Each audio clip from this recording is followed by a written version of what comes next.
咁今次做完呢一個作品嘅時候呢，其實個心情都幾有鬆一口氣嘅，因為始終喺呢一年入邊都花咗好長時間去對待呢件事啦，然後嗰個壓力係慢慢堆砌出嚟嘅，即係可能由頭一個月啦，跟住慢慢累積啦，去到今時今日真係喺呢一個場地演出嘅時候，其實去到最後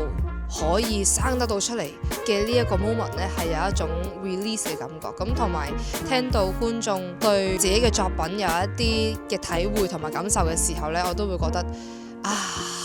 太好啦！即係大家會有一種自己嘅 involvement 喺入邊。呢件事對於我嚟講係最大嘅得着，同埋好開心可以聽到佢哋有呢啲嘅 feedback 俾我。整年嘅心路歷程呢，話一整年其實都真係唔短啦，呢個時間我諗都係第一次參與一個 project 係 last 成年嘅。咁而呢一年入邊仲要唔係淨係我自己做自己，咁係有唔同嘅 workshop 啊，跟住有唔同互相分享嘅過程啊，亦都有幾個 pre-show， 咁所以個感覺就好似階段性一路咁樣去累積呢一啲經驗啊，係令到自己學識多咗點樣去同 parties 去溝通，as 一個編舞嘅身份，所以可能咧會有少少嘅有啲嘢未必做得好好啦，咁就希望大家多多包涵，咁同埋我會相信有第一次呢個機會先至可以慢慢累積到去更加多次嘅機會，然後自己會更加健康快樂咁樣成長，係啦，咁就好開心可以有呢一個第一次嘅機會。我睇咗其他唔同編舞嘅作品嘅時候，其實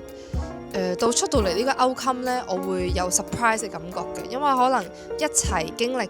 嗰一大 lock 嘅過程啦嘅時候，其實會見證住大家嘅一啲好 frustrated 啊，或者好 lost 啊，會 feel 到真係有一個長大咗嘅感覺。咁我覺得呢件事已經係好好嘅成績表啦。我覺得人總要啲時間去成長嘅，所以唔一定係一次機會就去到攞 A+ 嘅呢一個成績。咁希望可以有咗呢一次經驗嘅時候呢，去到慢慢可能下一年啊，或者未來啊嘅時候，都可以有呢一個更加好嘅作品去俾大家睇。最後一句說話同大家總結嘅就係，你哋做得好好啊，個 show 加油，未來繼續努力，我哋都係得嘅。